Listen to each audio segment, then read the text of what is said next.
Hey guys, this is Claude. I told you guys I was going to make a Brobnar video for quite a while now, and I spent a lot of time researching for it. I went through all three sets, specifically looking at Brobnar, looking at commons, uncommons, rares, comparing Brobnar from all three sets against one another. We all know that Brobnar feels weaker in Worlds Collide compared to the old sets, and I had a whole bunch of data I was able to put together. And as I was sitting there typing all this out, and I was like, oh, I'm going to have the script, I realized that isn't what this channel is all about. No, it's just me talking to you. I'd rather it's face to hands, okay? So what I did was I grabbed two different decks that I have with some good examples of why Brobnar is not so hot right now. And we'll kind of go through these. And one of the big problems with Brobnar on the set is that it lost its identity. So let's go through this together here. Let's kind of talk a little bit about this. Now, honestly, these two Brobnar factions aren't the worst Brobnar decks I have, but it can help highlight some of the issues. Brobnar overall in the new set, it seems to have a lower power. Why is that an issue? Well, because what Brobnar excels at is fighting. Brobnar is supposed to be the big bad house of the set, right? And it just doesn't seem to have it. We have some cards behind, but I'll show you what they are in a moment.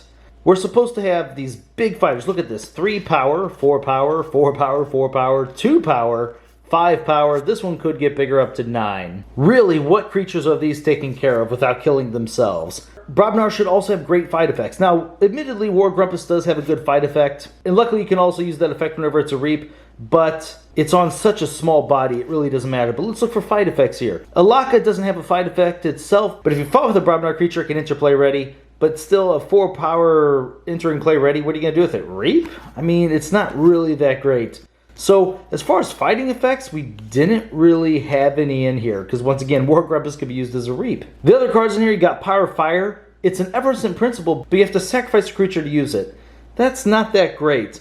And that's also taking up an uncommon slot. So thank goodness it's not going to show up in a huge amount of your Brobnar decks. Berserker Slam is a common, and it actually is a good card. This is Amber, Amber Control, and Board Control all in one card. It is a common, so it should come up more often. These are the cards that Brobnar should have had more of. Shattered Throne is a good card. It's an artifact there. After a creature is used to fight, it captures an Amber. It's a symmetrical effect. It shouldn't be that symmetrical for you and your opponent, though, because you have Brobnar. The problem is, it said, once again, look how small these creatures are. We have a 2-power creature in here. Our biggest creature is basically 5. We have 2 5s. Sure, they have ways to get bigger, but we need some sort of trick to make that happen. We are not going to be able to utilize our Shattered Throne as much as we should be able to if this was, say, an older Brobnar, where we had trolls in the common slots, things like that. Yeah, we have Narps in this one, but it's not the same power level as the troll was. And then look at this Volcano. Deal 4 damage to each creature, gain 2 chains. Yes, this can deal with smaller creature decks, but a lot of times it's just going to be killing your smaller Brobnar creatures. How many decks with Brobnar do you have Alaka in, and say multiples of? I know I've opened up quite a few decks that have Alakas and multiples, and just, as I said, all these creatures, what? All but 2 of them are going to die to our own Volcano. Now, Brobnar is weaker overall, but one of the things I was talking about earlier was it lost its identity. This is the problem. Brobnar is no longer the fighting control house. Instead, we have Saurians that are able to do it. Let's kind of make a little comparison here. We saw this Brobnar. Let's look at these Saurians, see what sort of noticeable difference there is. So here we have a 5-power creature with a good effect. Okay, a smaller creature, but this reap effect is pretty amazing, getting 2. That's a really good card. Okay, another Questor Jarda. Tricerian Legionary is going to survive against every single one of these Brobnar creatures over here and live to kill another one. That's really sad. And that's not even including the ward effect that you got from it. Pterodactyl, this is a great fighter. Yes, it takes a while to get to use it because it enters play stunned, but you don't really care. This almost should have been a Brobnar type creature. Why did Saurians get better effects and better fighters than Brobnar? I don't know. But then we get to the non-creatures here. Got a great effect, take creatures off the board. Got 2 of those in here. They're real scud them. Get rid of the negative if your creature's getting amber on them. Tribute is a great capture card. City Gates. Now this is a rare, so it's hard to compare it to that Shattered Throne, but just to give you an example, what I liked about this was there was a couple similarities between this as well. And then Chant of Hubris. This just feels like it nets you more amber, and these creatures have more survivability than these creatures over here. That is a problem. Why are these creatures so much better than the Brobnar? I don't know. Were they trying to purposely push the Saurian's power level? Maybe. We won't even know if that's something that was going to continue because Brobnar is not going to be in mass mutation. Let's go through this deck. This is also 2 of the 3 houses out of another deck, and I did the same thing. I got Brobnar up top, and I got Saurians underneath, so that's what I was doing. I was looking for decks that both of these houses, just so I can kind of compare them. And look at this top card, it's Slimy Jark. This should not be a Brobnar card. I could almost argue this card shouldn't exist. I guess it could be in the most odd controlling houses. Maybe it could have been like a disc creature. Yeah, it feels like it should have been a disc creature. Garganti Scrapper is a tiny creature and it has alpha. There's a lot of negatives to this card. Shorty is a good creature, but we gave him where his reap makes him fight again, so you can't constantly reap with him if your opponent has a creature on the board. There's that Alaka. Grok is a good card, I won't complain about that. Gengar Chieftain we like. So this Brobnar is even better than the last one as far as creatures are concerned. But look at this, Narp, 8 power, 1 armor. Narp's neighbors cannot reap.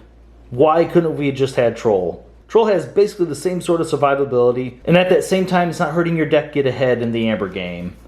Gron 9-toed Assault lasts as well. Iron Staff, at least you get an Amber every play. There's a couple cool tricks you can do with plus power counters. This one also has Berserker Slam. I already gave you my thought on that, great card. Overrun, this is a really bad card. There's so many times where this is just going to be almost a dead card in your deck. You get an Amber whenever you play it, but it's almost not even worth the Amber you get. Cards that are only getting you an Amber aren't really that valuable anymore. So let's look at this card. If 3 or more enemy creatures have been destroyed this turn, your opponent loses 2 Amber. There are cards within Brobnar and the other sets that basically do this effect or better. This is so conditional. I feel really bad for this Brobnar. And then this one also has Volcano, which is basically just going to kill off a lot of these creatures. How many does it kill off? Well, let's see. All but 4 of them. So that's an issue. That's not including the other houses it might be killing off. Now let's look at the Saurians in this one. Remember, this is all in the same deck. So we have Ludo, once again, a great effect on a 5-power body. You got Jarda, Senator Shrix. Can basically beat up on almost all those creatures. Takes 2 attacks from those creatures to get this guy off the board with a much better effect on it. Senator Brachius, wow, that's also a good card. Look at this. Remember, Brobnar's supposed to be the fighting house? Look at this Theros Centurion. 6 power, 1 armor. Really hard to get off the board. Play and fight, capture an Amber. That's Amber control. This deck has 3 of them in there. And if you'll notice, once again, this is a common. You're more likely to see these. Whenever you directly compare the commons in Saurians to the commons in Brobnar, and you do the same for uncommons and so on and so forth, it's just Brobnar lost out big on this set. We got a removal here. Sure, you're going to have to exalt a creature, but like we know about Saurians, they don't care. Regrettable Meteor is a rare. We're not going to say too much about that. Yes, it seems like a downside in the Saurian deck, but you're not going to have too many decks that actually have that card. Phalanx Strike, we discussed that before. Golden Spiral is a really powerful card. Being able to reuse creatures, use some more Amber control if you want. Very nice. And then Axiom of Grisk, ward a creature, destroy each creature with no Amber on it, gain 2 chains. Let's compare that to, oops, wrong side over here. Volcano. Which one would you rather play based upon what the house is? This one essentially kills its own creatures. The Saurians are really good about putting Amber on themselves, so it shouldn't affect as many of your dinosaur creatures as this will affect your Brobnar creatures. That's just kind of the big problem as well. And those are also both commons, so you're just going to see them in a lot of decks. I kind of hope this helps showcase what some of the issues are with Brobnar, and if anyone from FFG just so happens to watch my videos, really keep this in mind for the future. You don't want to change a house's identity. Brobnar was known for being big. It was known for having good fight effects. They weren't great reapers, but it didn't matter because you could use them to control the board and still use them to reap if they were able to survive for several turns because they were bigger. You don't want to just introduce a house that does what the house did better and then some, while taking away the other house's identity. Alright guys, well that doesn't cover every single thing wrong with Brobnar. There are some better creatures. I do like the mega creatures because once again, they're bigger. That's what Brobnar needs to be. And things like Mog Hunter with its fight effect of being able to deal 2 damage is pretty nice. I just didn't have that in these decks right here. Well, that's pretty much all I wanted to say about Brobnar today. As always, thank you for watching my videos, and I'll see you guys next time.